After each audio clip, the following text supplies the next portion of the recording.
बात यह है, जैसे इमरान मसूद को इनाम दिया गया था ना, इमरान मसूद को प्रधानमंत्री की बोटी बोटी कर दूंगा, फिर कांग्रेस पार्टी ने इनाम दे दिया। क्या इटालिया जी को भी इनाम दिया जा रहा है? क्या इटालिया जी को भी इन चीजों का इनाम दिया गया? मैं वही सवाल पूछ रहा हूँ। अमन चोपड़ा जी, कल प्रवेश वर्मा ने क्या बोला सुना है आपने? क्या बोला है? उनको योगेश आचार्य ने क्या कहा?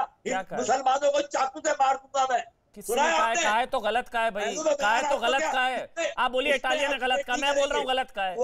मेरे से क्या भिड़ रहे हैं भाई? अरे सूट कर रहा, मैं बोल रहा हूँ गलत का है। आपको सूट नहीं करता है पॉलिटिकल एनालिस्ट बनकर आप। अरे मैं बोल रहा हूँ गलत का, आप बोलिए ना इटालिया ने गलत का है। हिम्मत, आप बोलिए ना क्या गलत का। प्रधानमंत्री नरेंद्र मोदी की मां पर अभद्र टिप्पणी की, आपके मुंह से एक शब्द नहीं निकल रहा गलत का। जो अभी शहजाद ने ट्वीट दिखाया 2019 का, जो गाली वो दे रहे हैं, आपके मुंह से एक शब्द नहीं निकल रहा गलत का। प्रवेश वर्मा ने हिंदू धर्म के खिलाफ अरविंद केजरीवाल को क्या क्या गालियां दी, राजीव जी किया उसको। राजीव जी जब इस तरह के स्टेटमेंट्स आते हैं तो फिर बचाव में तो कम से कम नहीं खड़ा होना चाहिए।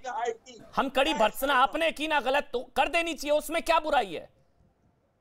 देखिए मैं तो आपको कह रहा हूं, इसकी शुरुआत भारतीय जनता पार्टी क्यों नहीं करती है? इसलिए कि पूरे देश के तमाम राजनीतिक दल, इस बहुदलीय लोकतंत्र के सभी राजनीतिक दलों के नेताओं की बदजुबानी को मिलाकर आप देखेंगे तो उससे ज्यादा भारतीय जनता पार्टी के नेताओं के खाते में ये आंकड़े, और उनको कीर्तिमान बनाने का उनके अंदर जो मादा है उसको मैं चुनौती नहीं दूंगा।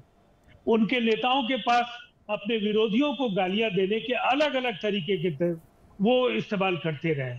इसलिए शुरुआत उन्हें करनी चाहिए। अगर जरा भी इस देश में विमर्श को लेकर उनकी चिंताएं हैं तो अगर आप बोलते हैं कि ये बात बुरी है तो जरूर कहना चाहिए। तो मैं कहूंगा कि डीएनए को लेकर के अगर प्रधानमंत्री जी ने बिहार को गालियां दी तो शहजाद पूनावाला पार्टी प्रवक्ता के तौर पर उस बयान की निंदा कर पाएंगे?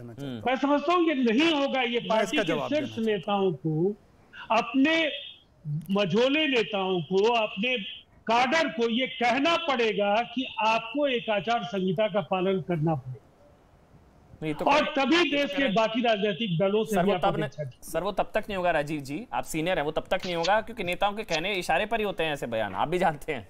नेताओं के इशारे पर उन्हीं का ग्रीन सिग्नल होता है तभी इस तरह के बयान आते हैं। कोई नेता इतना बड़ा नहीं है कि आपकी पार्टी के बड़े नेताओं को पता भी नहीं और छुड़वाइए नेता इस तरह का बयान दे दे, ऐसा होता नहीं है सर। वहीं से ग्रीन सिग्नल आता है। शहजाद फिर अजय आलोक और हर्षवर्धन त्रिपाठी आ रहा हूँ। शहजाद आ रहा हूँ, एक मिनट रुक जाइए, एक मिनट रवि जी रुक जाइए।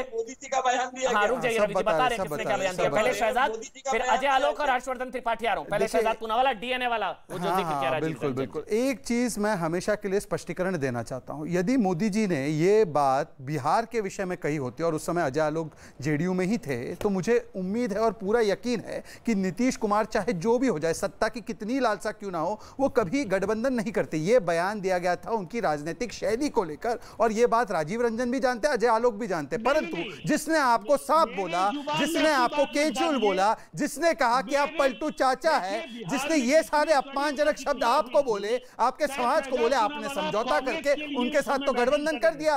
बिहार के विषय में अगर ये बोला गया होता तो मुझे यकीन है चाहे आपकी कितनी लालसा क्यों न रही हो, आप कम से कम बिहार का ऐसा अपमान सहन करके किसी से गठबंधन नहीं करते। तो ये पहले झूठ को इधर ही विराम देना बहुत जरूरी है। दूसरी बात, नहीं राजीव जी मैंने आपके बीच में नहीं बोला, राजीव जी मैंने आपके बीच में नहीं बोला। एक एक करके बोलेंगे, आप हमेशा अच्छे से डिबेट करते हैं, बहुत वरिष्ठ है, एक एक करके बोलेंगे सर, अच्छा लगेगा, ऑडियो क्लियर रहेगा। हाँ जितने वर्ष हमने, हाँ जितना आपके बीच में नहीं बोले थे, हाँ जितना आपका अनुभव, अजय आलोक आ रहा हूं, हर्षवर्धन जी आ रहा हूं, जितना हमारा उम्र नहीं है उससे ज्यादा इनका अनुभव है राजनीति में, तो एक एक करके बात रखते हैं। देखिए राजीव जी आप बड़े सम्मानित है, नीतीश जी बहुत सम्मानित है, और चाहे कुछ भी हो जाए बिहार का अपमान सहन करके वो किसी से गठबंधन नहीं करते। तो वो तो खुद एक प्रमाण है कि मोदी जी ने बिहार के विषय में नहीं बोला था। परंतु मैं आपसे आज पूछता था और आप दिल पर हाथ रख के कहिए, दिल पर हाथ रख के कहिए कि मुझे एक बात बताइए राजीव जी कि आज नरेंद्र मोदी जी की माताजी के विषय में जो बात बोली गई है, क्या राजनीतिक पटल पर ऐसी बातें होनी चाहिए, हाँ या ना?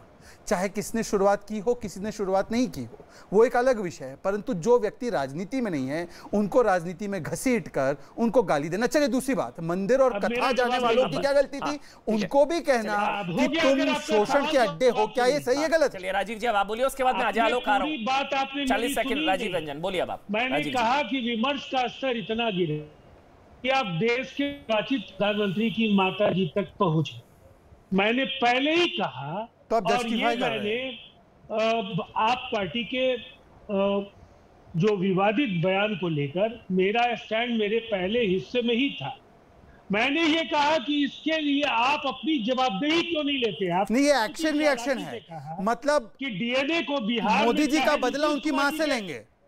नहीं, मोदी जी ने अगर कुछ कहा हो, नहीं कहा हो, बीजेपी ने कहा हो, नहीं कहा हो, तो उसका बदला उनकी माता जी से होगा। ये आप एक्शन रिएक्शन की बात कर रहे हैं। देखिए, एक्शन रिएक्शन की थ्योरी अगर इस्तेमाल करनी है तो बात बहुत लंबे तक जाएगी, फिर बात बहुत लंबे तक जाएगी। एक्शन रिएक्शन अगर थ्योरी इस्तेमाल करनी है तो। राजीव जी 30 सेकंड बोलिए, बोलिए राजीव जी। हाँ ठीक है, बोलिए बोलिए बोलिए बोलिए राजीव जी आप बोलिए, राजीव जी आप बोलिए। इस तरह से बहस नहीं होती। नहीं बोलिए ना भाई, वो होती है, आप बोलिए ना, आपके पास अजय आलोक आ रहा हूं। मेरा सीधा ये मानना है कि इसकी शुरुआत भारतीय जनता पार्टी को करनी चाहिए। और जहां तक बिहार के डीएनए को गाली देने का सवाल हो या नीतीश कुमार के डीएनए को गाली देने का सवाल हो, आपके लिए क्या फर्क है मैं नहीं जानता हूं, लेकिन बिहार की जनता के अंदर इसकी कितनी कड़ी प्रतिक्रिया हुई कि आपको मिट्टी में मिलाने का काम बिहार की जनता ने किया। मैं इसको फिर से दोहरा रहा हूं। अच्छा, बिहार को गाली देने वाले के साथ गठबंधन कर लिया आपने?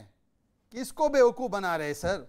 छोड़िए ना सर, आपको भी पता है कि यदि ऐसा बयान बिहार के संबंध में होता तो आप नहीं करते गठबंधन। छोड़िए उस विषय को और इसका जवाब दीजिए कि आपको तो क्या क्या नहीं बोला है। उप मुख्यमंत्री जिनको आप मुख्यमंत्री मान के चल रहे हैं, उन्होंने क्या क्या नहीं बोला है आपको? अजय हाँ गठबंधन के लिए नरेंद्र मोदी जी और अमित शाह जी जवाबदेह नहीं है। ठीक ठीक ठीक ठीक, नहीं ठीक है सर। वो जो जिसने गठबंधन होता है सर, वो जिसने पलटू चाचा कह दिया उनके साथ भी गठबंधन कर लिया, वो तो छोड़िए ना, वो सारी चीजें उस तरफ नहीं जाते ना। आपके तर्कस में कुछ गिने चुने तीर हैं। नहीं सर, नहीं अगर साहस है तो नरेंद्र मोदी के डीएनए प्रकरण पर भी जरा। प्रभु राजीव जी, मैं आपसे सम्मान पूर्वक एक बात कहूंगा, मैं आपको चुनौती देता हूं। राजीव जी, मैं आपको बोलता हूं, नेताओं के बयान का बदला उनकी मां से ना लीजिए। आप समझिए इस चीज को। नेताओं का सर, अगर आप कुछ गलत बोलते हैं शहजाद को, तो शहजाद आपके परिवार पर नहीं जाएंगे। आप समझिए, शहजाद आपके परिवार पर नहीं जाएंगे। अगर नेताओं के बदला उनके परिवार से लिया जाएगा, राजीव जी आप पलटूवाद बोल सकते हैं, ढोंगी नहीं बोल सकते। मैं कह रहा हूं सर, नेताओं के बयान का बदला उनकी मां से लिया जाएगा।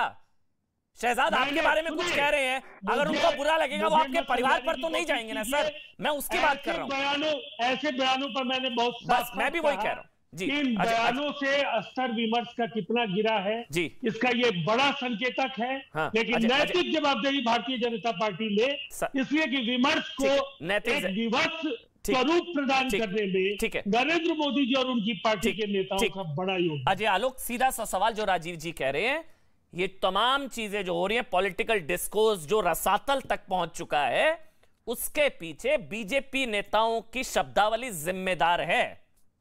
वो ना होता तो ये सब ना होता। अजय आलोक।